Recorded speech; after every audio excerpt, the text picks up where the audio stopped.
दोस्तों, बहुत बहुत स्वागत करता हूं आप सभी का।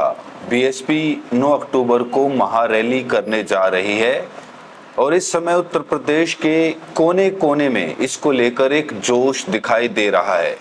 खास तौर से वो लोग जो बहुजन समाज पार्टी को चाहते हैं, मायावती जी की राजनीति को पसंद करते हैं, वो अभी से लखनऊ का टिकट बुक कराना शुरू कर चुके हैं। दीवारों को नीला किया जा रहा है। दीवारों पर लिखकर ये बताया जा रहा है कि 9 अक्टूबर को लखनऊ चलो। हालांकि दोस्तों, खबर ये मिल रही है कि अगर 8 अक्टूबर को कोई लखनऊ नहीं पहुंचा तो फिर उसे उस रैली तक पहुंचने में बड़ी ज्यादा दिक्कतों का सामना करना पड़ सकता है। कई लाख की भीड़ वहां पर इकट्ठा हो सकती है, ऐसी खबरें इस समय सामने आ रही हैं। इन सब के बीच चंद्रशेखर आजाद की भी प्रतिक्रिया सामने आ चुकी है। चंद्रशेखर आजाद ने मायावती जी के साथ जाने को लेकर एक बहुत बड़ा बयान दिया है। बसपा के साथ आने को लेकर चंद्रशेखर आजाद ने बयान दिया है। जब उनसे पूछा गया कि आपने पार्टी क्यों बनाई, जब कांशीराम जी की पार्टी पहले से ही है तो आपने पार्टी क्यों बनाई, और क्या आपकी कभी बहन जी से मुलाकात हुई, इन तमाम मुद्दों पर चंद्रशेखर आजाद ने विस्तार से बातचीत की है। और एक बार फिर से इस बात को लेकर चर्चा छिड़ गई है कि क्या चंद्रशेखर आजाद अब मायावती जी का साथ चाहते हैं। जो सियासी दूरियां दोनों के बीच में हैं वो अब मिटने जा रही हैं। तो मायावती जी को लेकर बीएसपी में जाने को लेकर चंद्रशेखर आजाद से कई सारे सवाल पूछे गए। जब उनसे ये पूछा गया कि आपने पार्टी क्यों बनाई, तो इस सवाल का जवाब चंद्रशेखर आजाद ने कैसे दिया दोस्तों, मैं आपको दिखाने जा रहा हूं। वीडियो हमारे हाथ लग चुका है।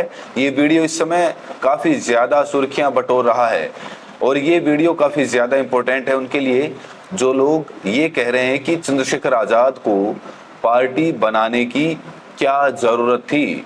इसी सवाल के जवाब में देखिए चंद्रशेखर आजाद ने जवाब कैसे दिया। इसके लिए आपको ना थोड़ा सा पीछे जाना पड़ेगा। दौर था आरपीआई का, बाबा साहब अम्बेडकर की पार्टी थी, बाबा साहब अम्बेडकर ने बनाई थी, बाबा साहब अम्बेडकर के विजन से जुड़ी हुई थी। काशीराम साहब उसमें काम करना चाहते थे, आरपीआई के लोगों ने मौका नहीं दिया, तो काशीराम साहब ने अपना दल बनाया बीएसपी के रूप में। अब अगर इसको देखा जाए और आप सोचो मेरी जगह स्टूडियो में साहब काशीराम बैठे होते और आप उनसे कहते साहब आपने आरपीआई के रहते अपनी पार्टी क्यों बनाई, वो तो बाबा साहब की पार्टी थी, तो बाबा साहब का विजन था, तो फिर आज 4-4 बार सत्ता का सुख उत्तर प्रदेश के लोग कैसे मिल पाता। साहब काशीराम अपनी योग्यता को कैसे समाज के बीच में लेके आ पाते, इतना बड़ा नेतृत्व कैसे खड़ा होता है, इतना बड़ा आंदोलन कैसे खड़ा होता है। हर आदमी में क्षमता होती है। तो साहब काशीराम ने मजबूरी में दल बनाया और दल में मेहनत अपना अनुभव झोंका और वो दल एक समय ऐसा हुआ कई स्टेटों में सरकारें किस कौन बनेगा ये तय करने में काशीराम साहब का रोल था, किसको जिताना किसको हराना इसमें रोल था जी। और कई जगह एमपी एमएलए जीते, पूरे देश में आंदोलन खड़ा हुआ, राष्ट्रीय पार्टी बनी 12 साल के अंदर। अब यही प्रक्रिया, इसी प्रक्रिया में ये समझिए इसका सेकंड थर्ड फेज आया।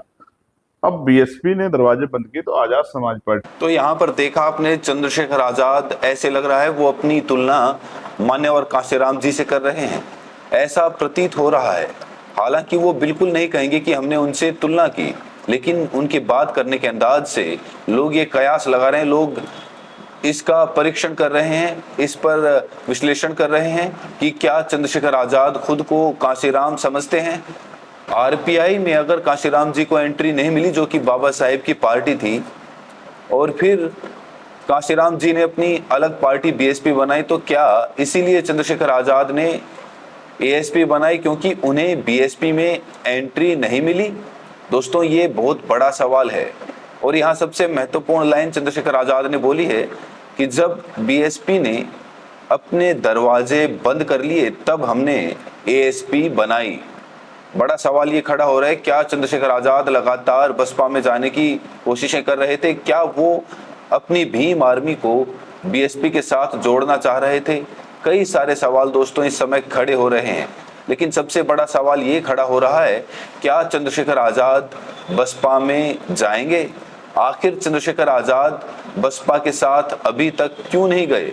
जब ये सवाल चंद्रशेखर आजाद के सामने आया तो देखिए चंद्रशेखर आजाद ने किस तरीके से जवाब दिया। मैं आपको इसका भी इसके बारे में बता रहा हूँ। मैंने अपनी तरफ से बहुत प्रयास किए, और प्रयास करने में मुझे सफलता नहीं मिली, क्योंकि ताली एक हाथ से नहीं बजती, ताली दोनों हाथ से बजती है। मैं ताली के लिए हाथ आगे बढ़ाऊं और आप हटा लो तो वो हवा में लहर के उसको वापस मतलब ही आ रहा बसपा की तरफ से प्रयास नहीं हाँ, हुआ, प्रयास का नाम नहीं, पूरी पार्टी की तरफ से। है। हाँ, नहीं प्रयास, तो इसमें कोई दो राय की, और हमेशा नीचा दिखाने का प्रयास किया गया हमारे वर्करों को भी। भीम आर्मी के साथियों का मैं इतना धन्यवाद देता हूँ कि आज उनकी वजह से गरीबों के मुकदमे लिखे जाते हैं, अगर उन पर अन्याय होता है और गिरफ्तारियां होती हैं, ये पहले कभी होती नहीं थी। और भीम आर्मी की देन है कि तमाम पार्टियों के नेता दौड़ दौड़े जाते हैं, कहीं कोई घटना हो जाती है, वरना हिलते भी नहीं थे। जितने मैंने घोषणा की थी, घोषणा नेता जेल में चले गए थे एक दिन पहले। ठीक है, तो मैं ये बात आपको इसलिए बता रहा हूँ क्योंकि आपने सवाल खड़ा किया, एक ही विचार। तो यहाँ देखा आपने, चंद्रशेखर आजाद कह रहे हैं कि हमने बसपा के साथ जाने की बहुत कोशिशें की, बसपा के साथ जुड़ने के लिए अथक प्रयास किया, लेकिन हमें बार बार नीचा दिखाया गया। ये कैमरे के सामने चंद्रशेखर आजाद कह रहे हैं कि हम बसपा के साथ जुड़ना चाह रहे थे, लेकिन हमें बसपा के साथ नहीं जोड़ा गया। बड़ा सवाल ये है कि चंद्रशेखर आजाद ने कितना प्रयास किया? क्या कभी बहन जी को फोन किया? क्या कभी बहन जी के ऑफिस में मिलने गए? क्या उन्होंने कभी बहन जी के पीए या उनके आसपास जो लोग रहते हैं, क्या उनसे बात की? क्या वाकई उन्होंने कोशिश की और बीएसपी ने उन्हें नकार दिया? दोस्तों, ये बहुत बड़ा सवाल है, क्योंकि चंद्रशेखर आजाद बार बार कहते हैं कि भाई हम तो बसपा के साथ जाना चाह रहे थे, लेकिन हमें बसपा के साथ नहीं जाने दिया गया। जब उनसे वोट बंटने को लेकर सवाल पूछा जाता है तो अब ये कह रहे हैं कि वोट बंटेगा नहीं, क्योंकि 2020 में ही एएसपी बन गई थी और 2017 में बसपा का नतीजा क्या था, 2022 में बसपा का नतीजा क्या था, उसमें गिरावट आई है, ये भी कहते हुए नजर आ रहे हैं। इतना ही नहीं, चंद्रशेखर आजाद ये भी कहते हैं कि हमने पार्टी बनाकर बहुत अच्छा काम किया है, हमने ये साबित किया है 2024 के बाद, खास तौर से हमने ये साबित किया है कि हमारी स्वीकार्यता है, जनता हमें पसंद करती है। राजस्थान का उदाहरण दे रहे हैं, मध्य प्रदेश और महाराष्ट्र तक का उदाहरण दे रहे हैं कि कह रहे हैं कि हम बहुत कम मार्जिन से चुनाव हारते हैं। डुमरियागंज का उदाहरण देते हैं, कहते हैं कि भाई हमने 2024 के चुनाव में सिर्फ 2 सीटों पर लड़ा और 1 पर जीत हासिल की, दूसरी सीट पर तीसरे स्थान पर थे, तो हमारी राजनीतिक स्वीकार्यता है। देखिए, और आजाद समाज पार्टी ने 5 साल के अंदर ही चौथे साल में अपने आप को साबित किया। हालांकि वो 2023 में भी कर देती, मध्य राजस्थान में हमारे 3 एमएलए 5, 7, 11 हजार के अंतर से हारे हैं। मध्य प्रदेश में भी एक एमएलए हमारा इतने अंतर से हारा है। महाराष्ट्र में भी एक एमएलए हमारा 4,000 के अंतर से हारा है। 22 राउंड तक आगे चलता रहा। तो आजाद समाज पार्टी 3 साल में खुद को साबित कर देती, लेकिन वो परिस्थिति नहीं बनी, क्योंकि जीत से ही आंका जाता है। तो आजाद समाज पार्टी ने तो 2024 में अपने आप को साबित कर दिया कि 2 सीटों पर लड़के 1 पर जीत गई और दूसरी सीट पर 80,000 ज्यादा वोट ले लिए। तो आजाद समाज पार्टी ने तो कि जनता में क्या, उनके प्रति क्या विचार, क्या विश्वास है, इसके लिए वो बटन दबा है, तो बटन ने तो साबित कर दिया कि आजाद समाज पार्टी लोगों के दिलों में जगह बना। लेकिन जब उनसे फाइनली बात की गई कि क्या आप अभी भी बहन जी से बात करना चाहते हैं, क्या अभी आप बसपा में जाने के लिए प्रयास कर रहे हैं, तो इस सवाल के जवाब में चंद्रशेखर आजाद थोड़े मायूस होकर बोलते हैं कि अब हम बसपा के साथ जुड़ने के लिए जो प्रयास था, अब हमने ऐसे प्रयास करना बंद कर दिए हैं। हालांकि चंद्रशेखर आजाद से जब ये पूछा गया कि क्या आपने कभी बहन जी से बात की, तो देखिए इन तमाम सवालों को लेकर उन्होंने क्या जवाब दिया। प्रयास करे तो बहन जी से बात हुई तो नहीं हुई, नहीं,